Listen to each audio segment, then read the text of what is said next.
Nine classes. Last class में हम लोगों ने तत्वों के निष्कर्षण के बारे में अध्ययन किया था, जिसमें हम लोगों ने कॉपर, एल्युमिनियम और लोहा के अयस्क के नाम और उसके निष्कर्षण की विधि भी अध्ययन की थी।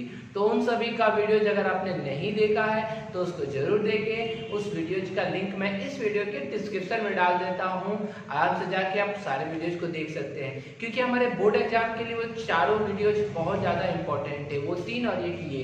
तो मैंने पीछे जो पढ़ाया एक बार देख लीजिए, Fe पढ़ाया है, कॉपर पढ़ाया और एल्युमिनियम पढ़ाया है। आज हम लोग जिंक के बारे में अध्ययन करेंगे।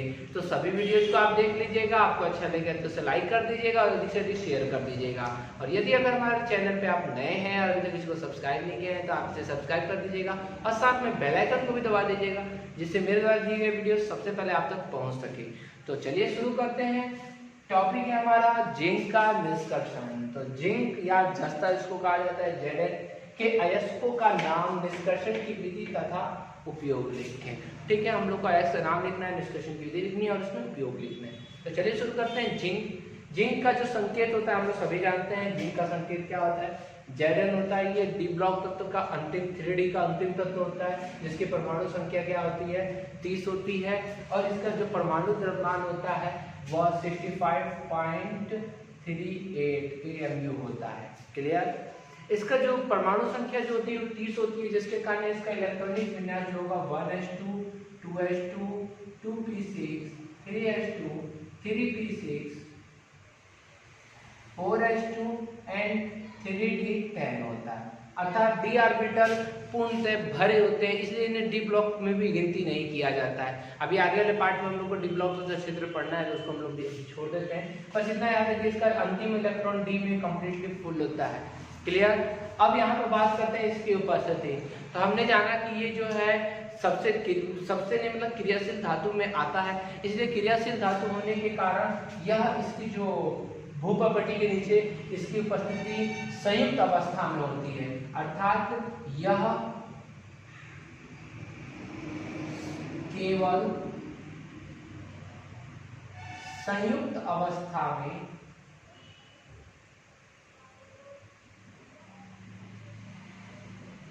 पाया जाता है। ठीक है, जब ये संयुक्त अवस्था में पाया जाता है तो इसका अयस्क भी होंगे। तो इसके अयस्क के नाम हम लोग देख लेते हैं। तो जिंक का अयस्क, पहला अयस्क बहुत इंपॉर्टेंट अयस्क है, जिसका नाम होता है जिंक ब्लेंड। जिंक ब्लेंड, जिसका अणुसूत्र होता है ZnS। क्या होता है इसका अणुसूत्र? ZnS। याद रखिएगा, zinc blende ZnS। Second number हमारा जो होता है वो होता है कैलेमाइन। सेकेंड नंबर हमारा क्या होता है? कैलेमाइन। इसका अणुसूत्र क्या होता है? तो ये कार्बोनेट अयस्क होता है, तो इसका अणुसूत्र ZnCO3 होता है। ये सल्फाइड अयस्क होता है, ये कार्बोनेट अयस्क होता है। थर्ड नंबर एक और जनरली जानने के लिए हम लिख लेते हैं जिंकाइड। और भी बहुत सारे होते हैं, मुख्य रूप से मैंने यहाँ पे मुख्य अयस्क का नाम पूछा है तो मैंने केवल मुख्य अयस्क यहाँ बता रहा हूँ। जिंकाइड का Zn होता है। ठीक है, जिंक का निष्कर्षण हर किसी से किया जा सकता है, तो बहुत आसान होता है। तो मैं आपको यहाँ पर जिंक का निष्कर्षण दोनों से करके दिखाऊंगा, ऊपर वाले दोनों, जिंक ब्लेंड से करके भी दिखाऊंगा और कैलेमाइन से भी करके दिखाऊंगा। तो अगर आप जिंक ब्लेंड वाला याद रखना चाहते हैं तो जिंक ब्लेंड का याद रखिएगा, और कैलेमाइन का याद रखना चाहते हैं तो कैलेमाइन से याद रखिएगा। बहुत आसान है, अच्छी तरह से देखिए। तो मैं दोनों से लेके चलूंगा। तो यहाँ पर लिख देते हैं जिंक का निष्कर्षण।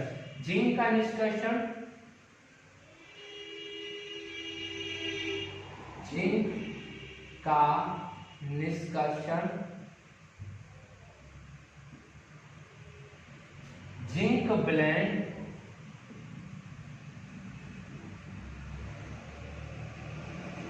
और कैलेमाइन दोनों से किया जाता है। ठीक है, तो मैं एक बार जिंक ब्लेंड से आपको पढ़ाता हूं और फिर इसका ऐसे हम लोग फिर कैलेमाइन से पढ़ेंगे। ठीक है, तो हम लोग फर्स्ट नंबर क्या डाल देते हैं? Zinc blende. ठीक है, तो हेडिंग यहाँ पर हमारा क्या रहेगा? जिंक ब्लेंड रहेगा। तो हम यहाँ पे हेडिंग डाल देते हैं फर्स्ट नंबर, यहाँ पर जिंक फर्स्ट चरण यहाँ पर ले लेते हैं, जिंक ब्लेंड से, जिंक ब्लेंड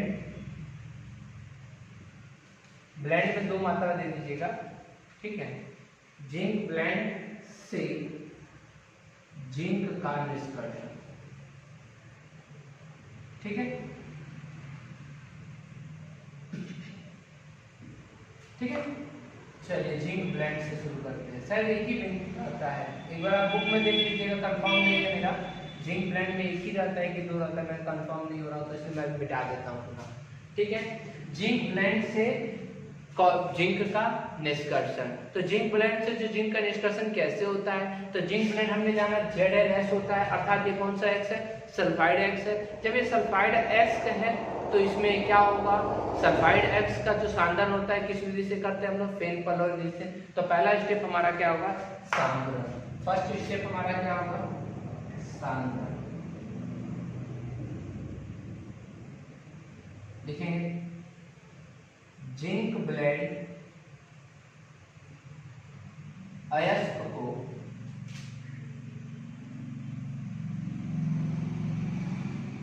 महीन चूर्ण करके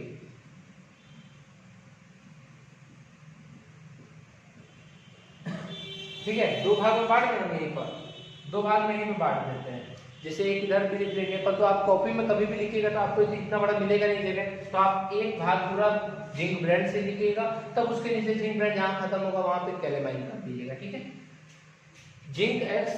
जिंक ब्लेंड अयस्क के महीन चूर्ण करके फेन पल्लवन विधि द्वारा। क्यों फेन पल्लवन विधि द्वारा, क्योंकि कौन सा X है, सल्फाइड X है। सल्फाइड X का सांद्रण किस विधि से किया जाता है, फेन पल्लवन विधि द्वारा किया जाता है। क्लियर, क्योंकि सल्फाइड X वो हल्के होते हैं इसलिए इसका फेन पल्लवन द्वारा सांद्रण किया जाता है। सेकंड नंबर इस साइड हम लोग ले लेते हैं, इस साइड हम लोग क्या ले लेते हैं, तो जिंक ब्लेंड इधर था, इधर हम लोग सेकंड नंबर पे कौन सा ले लेते हैं, कैलेमाइन। कैलेमाइन का फॉर्मूला यहाँ लिख देते हैं, ZnCO3 से जिंक का निष्कर्षण, जिंक का निष्कर्षण, ठीक है। दिखाई दे रहा है लास्ट तक जी। अब हम जानते हैं कैलेमाइन है, कैलेमाइन से जब स्टार्ट करेंगे तो पहला स्टेप हमारा क्या होगा, सांद्रण होगा। इसमें भी फर्स्ट नंबर क्या होगा, सांद्रण।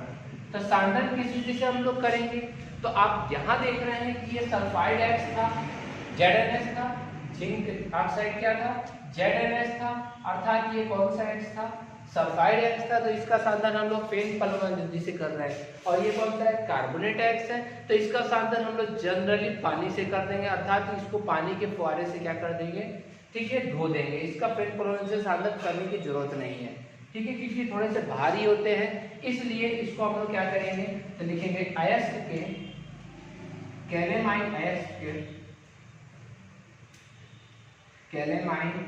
अयस्क को महीन चूर्ण करके पानी के फुहारे से धोया जाता है।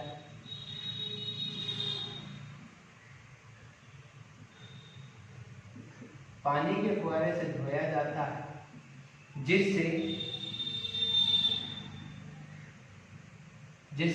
मिट्टी जैसी अशुद्धियां दूर हो जाती है। मिट्टी धूल कण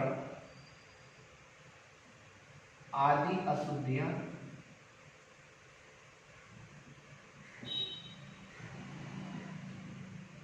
दूर हो जाती है,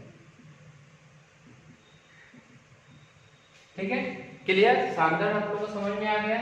यहाँ पर किस विधि से करेंगे, जिंक ब्लेंड का फेन पल्लवन से, इसको साधारण पानी से हम लोग क्या करें, पानी के तेज फुहारे से क्या कर देंगे, धो देंगे। दोनों का सांद्रण समाप्त हुआ। सांद्रण के बाद सेकंड हमारी जो विधि होती है उसमें हम लोगों ने पढ़ा था, पहला तो X का सांद्रण पढ़ा था, दूसरा नंबर जो विधि थी उसमें हम लोग सांद्रित X का धातु के ऑक्साइड में परिवर्तन करते हैं। तो हमारे पास सांद्रित X हमारे पास जो आया है उसको हम लोग क्या करेंगे, ऑक्साइड में परिवर्तन। तो ऑक्साइड में परिवर्तन की कितनी विधि आपने पढ़ी थी, 2 विधि पढ़ी थी। पहला आपने क्या पढ़ा था, जारण, और दूसरा आपने क्या पढ़ा था, निस्तापन। जारण कब किया जाता है, जब सल्फाइड अयस्क हो, अर्थात जिसमें ऑक्सीजन ना हो, जिस अयस्क में ऑक्सीजन ना हो पहले से, उसमें हम लोग क्या करते हैं, जारण करते हैं, मतलब ऑक्सीजन की उपस्थिति में उसको गर्म करते हैं। और जिस अयस्क में ऑक्सीजन मतलब कार्बोनेट अयस्क होते हैं, उन अयस्कों का जो हम लोग ऑक्साइड में परिवर्तन करते हैं, उसके लिए हम लोग निस्तापन का प्रयोग करते हैं, जारण और निस्तापन। तो जारण और निस्तापन के बारे में बस आप इतना याद रखना, जारण जो होता है वायु की उपस्थिति में होता है, और इधर जो सेकंड नंबर हमारा जो है इधर क्या है, निस्तापन जो होता है वो वायु की अनुपस्थिति में होता है। इसका होता है कैल्सिनेशन होता है, इसका रोस्टिंग होता है। दोनों का अच्छी तरीके से आप लोग देख लीजिएगा, दोनों इंपॉर्टेंट क्वेश्चन है, आता है तो दोनों क्या है, जारण क्या है, तो जब किसी भी मतलब अयस्क को या धातु के अयस्क को वायु की उपस्थिति में गर्म करते हैं तो धातु का अयस्क जो है वो किस में चेंज हो जाता है, धातु के ऑक्साइड में परिवर्तित हो जाता है, तो हम लोग जारण कहते हैं। और निस्तापन क्या होता है, धातु के अयस्क को वायु की अनुपस्थिति मतलब यहाँ वायु नहीं होगा में गर्म करते हैं तो धातु का ऑक्साइड क्या हो जाता है, धातु का जो अयस्क है वो ऑक्साइड में परिवर्तित हो जाता है, तो इस प्रक्रिया को हम लोग निस्तापन कहते हैं। अर्थात यहाँ पे जारण में क्या करेंगे, तो लिखेंगे सांद्रित अयस्क को, सांद्रित ZnS अयस्क को वायु की उपस्थिति में, क्या रखिएगा, वायु की उपस्थिति में कसकर गर्म किया जाता है, मतलब तेज गर्म किया जाता है।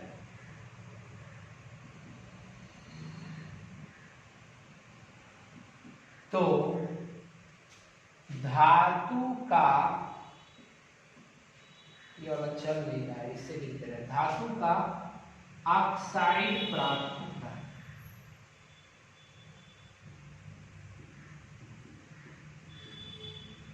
ठीक है, दिखाई दे रहा है नीचे, गुड।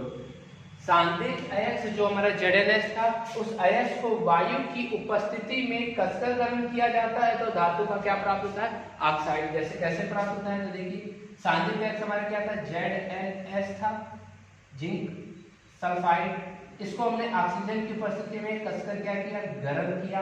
तो गर्म करेंगे तो जिंक ऑक्साइड बनेगा, धातु का ऑक्साइड बनेगा, और S जो है वो O के सामने मिलकर के क्या बनाएगा, SO2, और ये SO2 गैस बाहर निकल जाती है।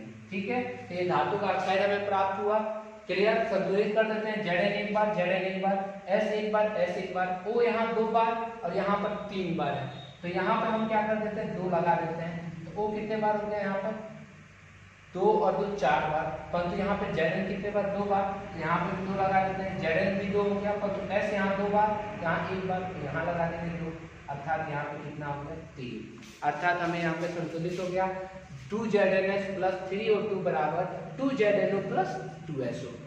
क्लियर, ये जारण समझ में आया। अब इधर आ जाते हैं निस्तापन में। तो निस्तापन में हम लोग क्या लिखेंगे, सांद्रित, कौन है सांद्रित है, ZnCO3 अयस्क को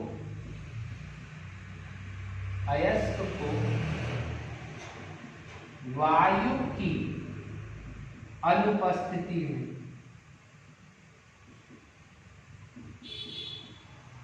वायु की अनुपस्थिति मतलब वायु नहीं हो में कसकर गर्म किया जाता है,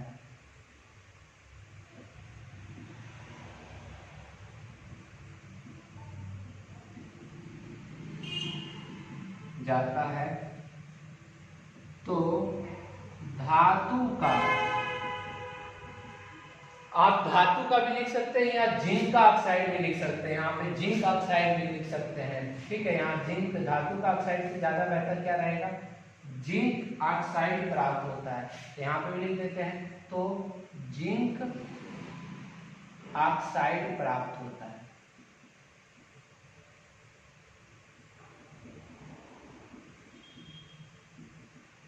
अर्थात हमने क्या देखा, जो हमारे पास सांद्रित अयस्क था क्या था, ZnCO3 था। ठीक है, वायु की अनुपस्थिति है, मतलब यहाँ पे कुछ भी नहीं रहेगा, वायु की अनुपस्थिति में डायरेक्ट हम क्या कर रहे हैं, इसको गर्म कर रहे हैं, खाली हम गर्म का चिन्ह लगा देंगे। जब इसको हम गर्म कर रहे हैं टेम्परेचर पर, उच्च टेम्परेचर पर, तो क्या होगा, ये अवकृत हो जाएगा, ZnO बन जाएगा और यहाँ से C जो है O2 के साथ बाहर निकल जाएगी, CO2 गैस क्या हो जाएगी, बाहर निकल जाएगी। अर्थात हमें यहाँ पे जिंक का ऑक्साइड प्राप्त होता है। तो दोनों आप लोगों को क्लियर हुआ। यहाँ पे जारण में भी जिंक ऑक्साइड प्राप्त हुआ, कैसे, सल्फाइड X था तो ऑक्सीजन की उपस्थिति में जिंक ऑक्साइड प्राप्त हुआ, और यहाँ पर कार्बोनेट X था तब भी इसका हम लोग निस्तापन किए तो हमें जिंक ऑक्साइड प्राप्त हुआ। तो ये दो को आप लोग का स्टेप समाप्त हुआ, किससे, कैलेमाइन और किससे, जिंक ब्लेंड से। अब हमें इसका आगे का तीसरा स्टेप निष्कर्षण पढ़ना है। तो एक बार फिर मैं यहाँ पर मिलवा दे रहा हूँ। जिंक का Zn होता है परमाणु संख्या 30, तो 65.38 होता है, ठीक है। इलेक्ट्रॉनिक विन्यास 1s2 2s2 3s2 3p6 4s2 and 3d10 होता है। यह केवल संयुक्त अवस्था में पाया जाता है, जिसके एक्टिविटी जिंक ब्लेंड, कैलेमाइन, जिंकाइड, ठीक है। ZnS, zinc, ZnCO3, ZnO। Zinc का निष्कर्षण जिंक ब्लेंड मतलब कैलेमाइन से किया जाता है, जिंक ब्लेंड और कैलेमाइन दोनों से किया जाता है। तो हम पहले जिंक ब्लेंड से कर लेते हैं और फिर इधर कैलेमाइन से कर लेते हैं। दो भाग में इसलिए मैंने बांट दिया। जिंक ब्लेंड से काम करने के लिए आप लोग दो भाग में मत बांटिएगा, आप लोग पहले जिंक ब्लेंड से पूरा कर लीजिएगा, तब कैलेमाइन से कीजिएगा, ठीक है। तो जिंक ब्लेंड से जिंक का निष्कर्षण, सांद्रण, जिंक ब्लेंड को X के महीन चोट को क्या, कौन सी विधि से, फेंट प्लवन से क्या करते हैं, साधित करते हैं। जारण, सांद्री ZnX को वायु की उपस्थिति में कसकर गर्म करते हैं तो जिंक का ऑक्साइड बनता है, जिंक ऑक्साइड प्राप्त होता है। ये हमारा समीकरण हो गया ZnS + O2 = ZnO + SO2। इधर हमारे पास कैलेमाइन है। कैलेमाइन का जब डिस्कशन करते हैं तो कैलेमाइन वायु महीन चोट को जब हम कौन सा, ये कार्बोनेट X है। जब कार्बोनेट X है तो आपको पता होगा कार्बोनेट X को सल्फाइड फेन प्लवन से हम लोग नहीं कर सकते हैं, क्योंकि हम लोग पानी के फुहारे से धोएंगे, जिससे मिट्टी दूर कर जो होगा वो अशुद्धियां बाहर हो जाएंगी। जब वो बाहर हो जाएंगे तो उसका निस्तापन करेंगे। निस्तापन करने से निस्तापित जब करेंगे वायु की अनुपस्थिति, मतलब वायु उपस्थित ना हो, वायु की अनुपस्थिति में गर्म किया जाता है तो जिंक ऑक्साइड प्राप्त होता है। ZnCO3 वायु की अनुपस्थिति मतलब वायु नहीं है, खाली गर्म कर रहे हैं तो ZnO + CO2 प्राप्त होता है। ये हमारा क्या हो गया, कंप्लीट हुआ, ठीक है। पूरा दिखाई दे रहा है आप लोग को, अच्छी तरीके से इसका स्क्रीनशॉट ले लीजिए आप लोग, ठीक है। तब इसके बाद हम लोग नेक्स्ट इसके आगे जो है उसको अध्ययन करेंगे। अच्छी तरीके से स्क्रीनशॉट ले लीजिए। तो स्टूडेंट्स अभी हमने देखा कि जिंक ब्लेंड से भी हमारा ZnO प्राप्त हो रहा था, कैलेमाइन से भी हमें ZnO प्राप्त हो रहा था, अर्थात दोनों से हमें क्या प्राप्त होता है, ZnO। तो हम लोग लिखेंगे कि उपरोक्त से प्राप्त, या लिख सकते हैं ऐसे, प्राप्त जिंक ऑक्साइड, क्योंकि दोनों से वही प्राप्त हो रहा है तो मैंने दोनों अभिक्रिया को अब एक साथ लिख के लेके चल रहा हूं। प्राप्त जिंक ऑक्साइड मतलब ZnO को कोक के साथ मिश्रित कर, कोक मतलब कोयला होता है, कोक के साथ मिश्रित कर उच्च ताप पर गर्म किया जाता है, उच्च ताप पर गर्म किया जाता है।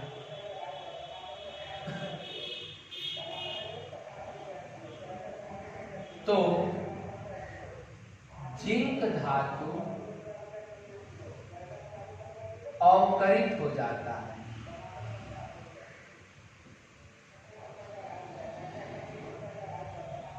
ठीक है, याद है यहाँ पर ये जो टॉपिक का हेडिंग का नाम याद लिख सकते हैं कि जिंक का अवकरण। ठीक है, अब यहाँ हमने क्या देखा कि जब जिंक ऑक्साइड को ZnO को किसके साथ में, कोक के साथ में कसकर गर्म कर रहे हैं तो क्या हो रहा है, Zn धातु अलग हो जा रहा है और को CO के साथ में कार्बन मोनोऑक्साइड बनकर के गैस बाहर निकल जाती है। जिंक धातु का अवक्षेप हमें क्या होता है, नीचे प्राप्त होता है। ये हमारा कौन सा हो गया, जिंक का निष्कर्षण हो गया। अर्थात जिंक ऑक्साइड को जब हम कोक के साथ गर्म करते हैं तो हमें जिंक धातु प्राप्त होता है। ये हमारा जिंक हो गया।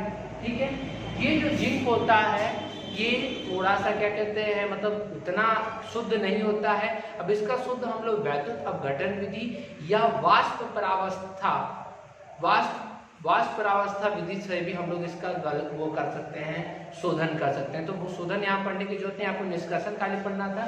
तो जिंक धातु अवकृत हो जाता है, मतलब जिंक धातु हमें क्या होता है, प्राप्त होता है। तो यहाँ पे हमारा इसका निष्कर्षण समाप्त होगा। इस प्रकार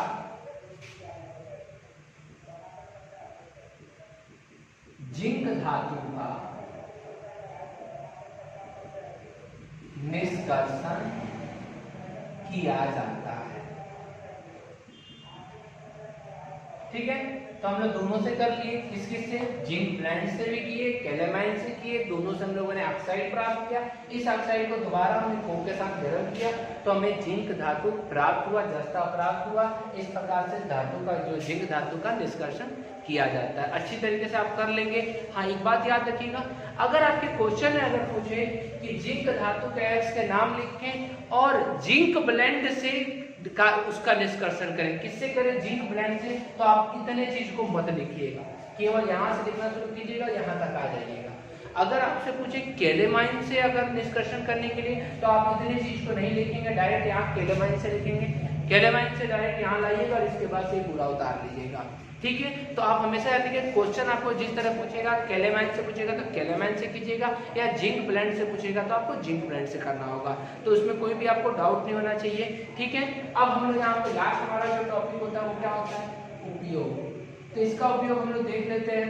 तो इसका सबसे पहला उपयोग हमने पढ़ा है इंटर में कि इसका सबसे पहला उपयोग जो हमारा लोहा और सोना और सिल्वर, चांदी, ये सब जो अक्रिय धातु होते हैं, बहुत ही कम क्रियाशील होते हैं, इन धातु के निष्कर्षण में इसका प्रयोग किया जाता है। किसका, जिंक का।